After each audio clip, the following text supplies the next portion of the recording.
अस्सलामुअलैकुम, welcome to my YouTube channel smart learning. आज की इस वीडियो में हम सेकेंड ईयर की यूनिट नंबर 3 सॉलिटरी रीपर जो कि एक पोइम लिखी है विलियम वर्ड्सवर्थ ने। विलियम वर्ड्सवर्थ को पोइट ऑफ नेचर भी कहा जाता है। तो इन्होंने ये पोइम लिखी है, इसकी हम मुकम्मल एक्सरसाइज सॉल्व करेंगे। सॉलिटरी कहते हैं तन्हा और रीपर कहते हैं फसल काटने वाला। तो इससे पहले मैं आपसे रिक्वेस्ट करूंगा कि अगर आप वीडियो को डाउनलोड करके देख रहे हैं या ऑनलाइन देख रहे हैं तो इस वीडियो को लाजमी लाइक कर दें, क्योंकि जितना ज़्यादा आप वीडियो को लाइक करेंगे उतनी ज़्यादा मज़ीद लोगों के पास ये वीडियो जाएगी। तो स्टार्ट लेते हैं। ग्लॉसरी से पहला वर्ड है बिहोल्ड, जिसका मतलब है देखना या देखो। ठीक है, नज़र डालो या देखो। चांट कहते हैं सिंग। ठीक है, गीत की सूरत में पढ़ना या नारा लगाने के लिए भी चांट का वर्ड यूज़ होता है। हेब्राइड्स कहते हैं जी the islands of the west coast of Scotland. Scotland के जो मगरबी साइल हैं वहाँ पे जो जजीरे हैं, स्कॉटलैंड के जो जज़ायर हैं उनको कहते हैं हेब्राइड्स। हाईलैंड भी जो माउंटेनियस एरिया है, स्कॉटलैंड का जो पहाड़ी इलाका है उसको कहते हैं हाईलैंड। फिर लेस है, लेस गर्ल को कहते हैं लड़की या दोशीज़ा गर्ल। फिर ले जो है उसका मीनिंग सॉन्ग के तौर पे लिया गया है इस पोइम के अंदर, गीत या नगमा। नंबर्स, वैसे तो नंबर्स का वर्ड हम यूज़ करते हैं, लेकिन नंबर्स का मीनिंग होता है lines of verse of music. कोई भी गीत है, मौसीकी है, उसकी जो लाइंस हैं, जो शेरी मिसरे हैं या बोल हैं, उनको भी नंबर्स कहा जाता है। प्रोफाउंड कहते हैं जी डीप, गहरा या संजीदा। सिंगल अकेला या तन्हा। स्ट्रेन का वैसे मतलब दबाव या खिंचाव होता है, लेकिन मेलोडी जो धुन या सुर है वो भी इसका मतलब लिया जाता है। फिर वेल जो है वो वैली के लिए इस्तेमाल होता है, वादी के लिए। और फिर वर्ड है यॉन। ठीक है, जो कि एक आर्केक वर्ड है। आर्केक वर्ड मतरूका अल्फाज होते हैं जो ओल्ड फैशन वर्ड्स हैं, मतलब पुरानी इंग्लिश में इस्तेमाल होते थे। अब जो है उसकी जगह दैट का इस्तेमाल किया जाता है या अवर देयर का भी इस्तेमाल किया जाता है। दैट मतलब कि जो डेमोस्ट्रेटिव प्रोनाउन है वो, और अवर देयर वहाँ। तो वैसे उसने यहाँ पे एडवर्ब के तौर पे लिखा है, तो फिर यहाँ पे मतलब यही होगा अवर देयर वहाँ पे। तो यहाँ तक ग्लॉसरी का पोर्शन था। नेक्स्ट हम देख लेते हैं जी, यहाँ पे एक ये टेबल बना हुआ है, इसमें कुछ इन्फॉर्मेशन है, उसको देख लेते हैं। तो यहाँ पे एक मैंने एक्स्ट्रा इन्फॉर्मेशन भी लिखी है। जो सोनेट होता है, मतलब जो पोएम है सोनेट, तो वो 14 लाइन पे मुश्तमिल होता है। मुख्तलिफ उसके बंद हो सकते हैं, लेकिन अगर देखा जाए तो ज़्यादातर पहला जो उसका स्टैंजा है या दूसरा वो 8 लाइनों का होगा जिसको हम ऑक्टेव कहेंगे, और दूसरा 6 लाइनों का होगा जिसको हम सेस्टेट्स कहेंगे। ठीक है, तो यहाँ पे इनके बारे में भी हम पढ़ेंगे। तो स्टैंजा की टाइप है, सबसे पहले वाले जो हमारे पास कॉलम है उसमें स्टैंजा की टाइप है। तो अगर 2 लाइन का स्टैंजा हो, स्टैंजा किसको कहते हैं? बंद को कहते हैं। तो 2 या 2 से ज़्यादा लाइनें होंगी तो उसको हम बंद कहेंगे। तो वैसे ये जो हमारी ये पोइम थी सॉलिटरी रीपर, ये ऑक्टेव स्टेंजा की फॉर्म में थी, मतलब 8-8 लाइन का एक स्टेंजा था। तो कपलेट किसको कहते हैं? जिसमें 2 लाइनें हों, ऐसा स्टेंजा जिसकी 2 लाइनें हों। टरसेट किसको कहते हैं? जिसकी 3 लाइनें हों। क्वाट्रेन्स किसको कहते हैं जी? जिसकी 4 लाइनें हों। क्विंटेन भी इसको कहते हैं और क्विंटेट भी कहते हैं, मतलब जिसकी 5 लाइनें हों। ये जो टरसेट है इसको ट्रिपलेट भी कहा जाता है। तो क्विंटेट जिसकी 5 लाइनें हो, सेस्टेट्स जिसकी 6 लाइनें हो, 7 के लिए कोई नहीं है, और ऑक्टेव ऐसा बंद जिसकी 8 लाइनें हों, जैसे कि ये पोइम थी सॉलिटरी रीपर। फिर जो स्पीकर होता है, अच्छा स्टेंजा को स्ट्रॉफे भी आप कह सकते हैं। जो ज़्यादातर फार्मल पोइम्स होती हैं उनके अंदर स्टेंजा की जगह स्ट्रॉफीज का इस्तेमाल किया जाता है। स्पीकर जो है वो पोइट भी हो सकता है, मैन भी हो सकता है, वुमेन भी हो सकता है पोइम्स के अंदर। मदर, फादर, यंग, ओल्ड, मतलब कोई भी स्पीकर हो सकता है। इसके अलावा स्पीकर एनिमल भी हो सकता है, कोई वाइल्ड या डोमेस्टिक, या प्लांट्स भी हो सकते हैं, नॉन ह्यूमन। ह्यूमन भी हो सकते हैं और नॉन ह्यूमन भी। जैसे कि अगर आपने देखा हो 10th क्लास के अंदर एक पोइम थी अपॉर्चुनिटी, तो उसके अंदर देखें वो अपॉर्चुनिटी थी, मतलब कोई ह्यूमन जो है वो स्पीकर नहीं था। फिर यहाँ पे देख लें जी, कुछ यहाँ पे पोइटिक डिवाइसेस का भी इस्तेमाल किया गया है। यहाँ भी लिखी गई हैं कुछ डिवाइसेस, जैसे कि alliteration, onomatopoeia, imagery, metaphor, similes and allusion. तो यहाँ पे देख लें जी, सबसे पहले राइम। राइम क्या होती है? जैसे हम उर्दू में देखते हैं जी, हम काफिया या हम आवाज़ जो होते हैं, मतलब जो आखिर में वर्ड आता है जिनकी आवाज़ आपस में मिल रही होती है। राइमिंग स्कीम भी आप करते होते हैं पोइम की। रिदम क्या होता है जी? जो म्यूजिकल पैटर्न होते हैं, स्ट्रेस्ड एंड अनस्ट्रेस्ड बीट्स। तो कुछ ऐसे अल्फाज होते हैं जिन पे स्ट्रेस दिया जाता है, कुछ पे नहीं दिया जाता, तो उससे रिदम बनता है। फिर एलिट्रेशन एक पोइटिक डिवाइस है। अब इनको आपने लाजमी याद रखना है। इंशाल्लाह जो SST जनरल का मैं कोर्स करवा रहा हूँ तो उसके लिए मैं एक अलहदा वीडियो बनाऊँगा जिसके अंदर जितने भी पोइटिक डिवाइसेस हैं उनकी जो है वो डेफिनेशन, फिर उसकी एग्जांपल्स वगैरह भी इंशाल्लाह आपके साथ शेयर करूँगा। तो यहाँ पे सिंपल मैंने डेफिनेशन लिखी है कि एलिट्रेशन क्या है कि कॉन्सोनेंट साउंड, पहले तो ये याद रखना है कॉन्सोनेंट साउंड रिपीट हो कहाँ पे, शुरू में, ठीक है। तो वो नियर बाय वर्ड्स हों, आपस में मिलते हों या एक दो का बीच में गैप हो, लेकिन पहला जो है वो अल्फ़ाबेट होना चाहिए और साउंड कैसी हो, कॉन्सोनेंट। जैसे देखें बिग ब्राउन बियर, तो ये बा की आवाज़ रिपीट हो रही है। फिर स्वीट सॉन्ग्स, तो सा की आवाज़ रिपीट हो रही है, तो ये हमारे पास एलिट्रेशन है। फिर कॉन्सोनेंस क्या है, ये भी एलिट्रेशन से मिलती जुलती है, लेकिन एलिट्रेशन में आपने याद रखना है कि वो जो साउंड है वो शुरू में रिपीट होगा, लेकिन कॉन्सोनेंस में जो साउंड है वो मैंने यहाँ पे तो एनीवेयर लिखा है, यहाँ पे ई भी आ जाएगा एनीवेयर, लेकिन ज़्यादातर शुरू में आएगा तो वो एलिट्रेशन हो जाएगी, लेकिन दरमियान में आए या आखिर में आए, ठीक है। जैसे ये देखें जंप दरमियान में आया है, जंप और लंप, तो यहाँ पे आवाज़ रिपीट हुई है, ये कॉन्सोनेंस है। फिर देखें ब्लैक और रॉक, तो यहाँ पे भी आवाज़ रिपीट हुई है, ये भी कॉन्सोनेंस है। इसको आप एलिट्रेशन नहीं कह सकते, क्योंकि एलिट्रेशन जब कॉन्सोनेंट साउंड रिपीट हो कहाँ पे, इनिशियल में, शुरू में, बिगिनिंग में, तो उसको एलिट्रेशन कहेंगे। दरमियान में या एंड में हुई तो उसको क्या कहेंगे, कॉन्सोनेंस। फिर नेक्स्ट है जी एसोनेंस। इसमें क्या फ़र्क है, कॉन्सोनेंस और एलिट्रेशन में कॉन्सोनेंट साउंड होती है, जबकि एसोनेंस में जो है वो वावल साउंड होती है। तो वावल साउंड जब भी रिपीट हो, चाहे शुरू में हो, दरमियान में हो, आखिर में हो, कहीं भी हो, तो उसको एसोनेंस कहेंगे। जैसे यहाँ पे देखें फैट कैट सैट, तो ये कॉन्सोनेंट वावल साउंड रिपीट हो रही है। वावल अल्फ़ाबेट की बात नहीं कर रहे हैं हम, वावल साउंड की। तो फैट ए की आवाज़ रिपीट हो रही है, कैट आ ई ऊ, ये जो साउंड्स होते हैं वावल साउंड, तो ये सैट। फिर ईगल की ई की आवाज़ रिपीट हो रही है, ईगल ईट्स, तो ये भी क्या है, एसोनेंस। फिर अनोमटोपिया है। अनोमटोपिया क्या है जी, word that imitate the natural sound of an object या एक्शन।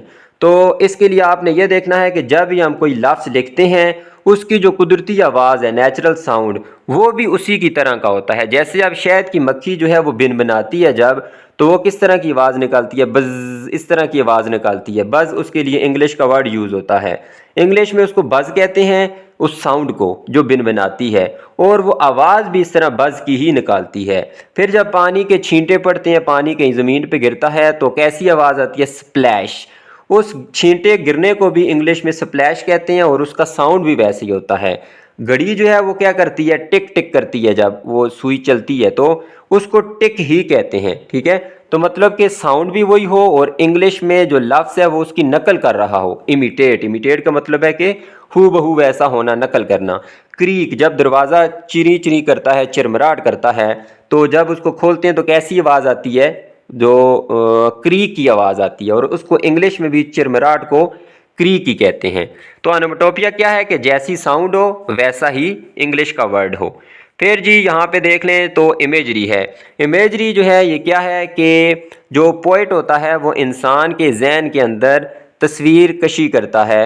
वो 5 सेंसेस होते हैं, उन 5 सेंसेस के ज़रिए। अब इमेजरी की मुख्तलिफ टाइप्स हैं। हेयरिंग, जिसको ऑरल भी कहते हैं या ऑडिटरी इमेजरी भी कहते हैं, जो सुनने से मुतल्लक है, मतलब आप किसी आवाज़ को सुनते हैं तो उससे इमेज बनती है।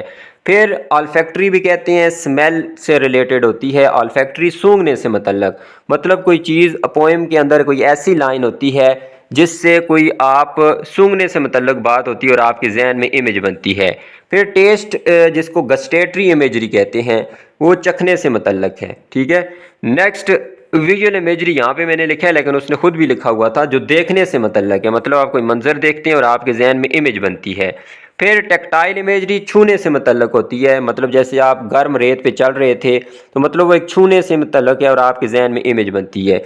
एक और इमेजरी भी होती है जिसको किनेस्थेटिक कहते हैं, ठीक है। तो किनेस्थेटिक मतलब जो मोशन से मुतल्लक होती है, मूवमेंट से, हरकत से मुतल्लक होती है, उसको किनेस्थेटिक इमेजरी कहा जाता है। फिर यहाँ पे सिमिली और मेटाफर है, तशबीह और इस्तिआरा, इसके बारे में तो आपको पता ही होगा। नेक्स्ट हम जाते हैं क्योंकि वीडियो काफ़ी लंबी हो जाएगी। तो यही वो जो हम पिछले 2 चैप्टर्स के अंदर पढ़ के आए हैं, फोनेटिक ट्रांसक्रिप्शन, इस चैप्टर में भी वही दिया गया है। तो अगर आपने यूनिट नंबर 1 नहीं देखी तो यूनिट नंबर 1 की वीडियो लाजमी देखें। उसके अंदर मैंने सारे वो जो रूल्स थे वो समझाए हैं कि कौन सी साउंड होगी तो उसके लिए कौन सा आप फ़ोनेम इस्तेमाल करेंगे फ़ोनेटिक ट्रांसक्रिप्शन में। तो यहाँ पे देख लें जी, हमारे पास फ़ोनेटिक ट्रांसक्रिप्शन दी गई है और उससे हम स्पेलिंग बनाएंगे, वर्ड बनाएंगे। तो पहला क्या है, टाइगर। ठीक है, ये जी की आवाज़ है, जो हार्ड जी होता है जहाँ पे गा की आवाज़ निकलती है।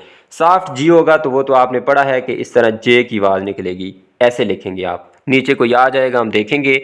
तो टाइगर। फिर दूसरा क्या, रैबिट, यहाँ पे टी का इस्तेमाल करें तो रैबिट। फिर हैमस्टर, ये आखिर में क्या है, ई आर की आवाज़ निकालता है, ई आर, ये जो आपके पास है। फिर है जी बीटल। अब बिटल नहीं इसको कहना क्योंकि आई जो है ये लॉन्ग वाउल है। इसके बाद दो आपको ये नज़र आ रहे हैं डॉट्स जिनको कॉलन कहते हैं, तो इसका मतलब है ये आवाज़ को लंबा करना है, ये लॉन्ग वाउल है बीटल। फिर नेक्स्ट देख लें, यहाँ पे भी लॉन्ग वाउल है तो इसको भी यू ऊ को लंबा करना है, गूस। ठीक है, ये गूज नहीं है बल्कि क्या, गूस। गूस जो हंस होता है, परिंदा लंबी टांगों वाला, इसकी प्लूरल क्या होती है, गीस। ठीक है, डबल ई एस ई हो जाएगा। तो फिर जी काउ। ठीक है, ये एनिमल्स हैं सारे, काउ गाय। फिर मंकी, तो आ की आवाज़ जो निकलती है जैसे अंडर में मैंने आपको बताया था, अंडर, अनटिल, तो मंकी। तो ये देख लें यहाँ पे ये उल्टा वी हो गया ये। और एक और बात भी आपने याद रखनी है कि ये एन नहीं, अब ये इंग के लिए इस्तेमाल होता है। ये भी मैंने आपको बताया था, जब नून की आवाज़ और काफ की आवाज़ इकट्ठी हो, नून के बाद काफ हो, तो वहाँ पे आपने एन नहीं लगाना बल्कि ये इंग लगाना है, यहाँ से थोड़ा सा मुड़ना है।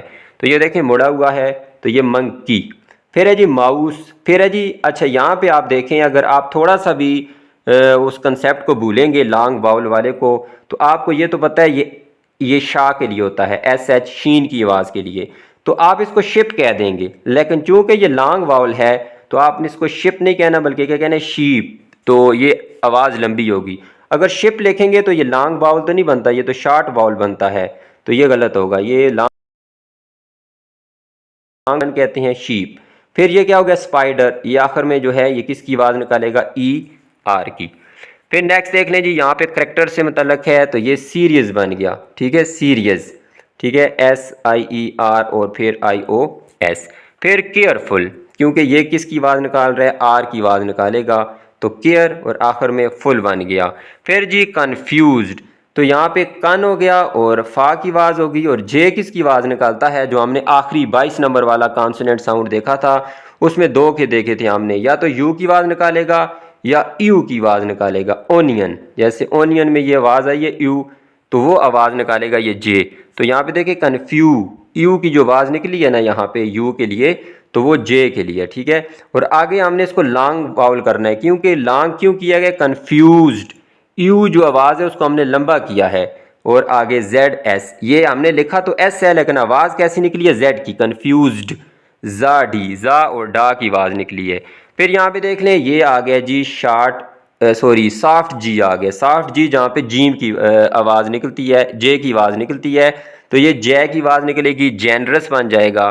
फिर ये क्या हो जाएगा, डिटर्मिन्ड। ये जो है आपके पास उल्टा ई, ये किसके लिए होता है, ई आर के लिए होता है, आई आर के लिए होता है, यू आर के लिए होता है, तो ये ई आर के लिए यहाँ पे हो गया डिटर, आगे मिंड।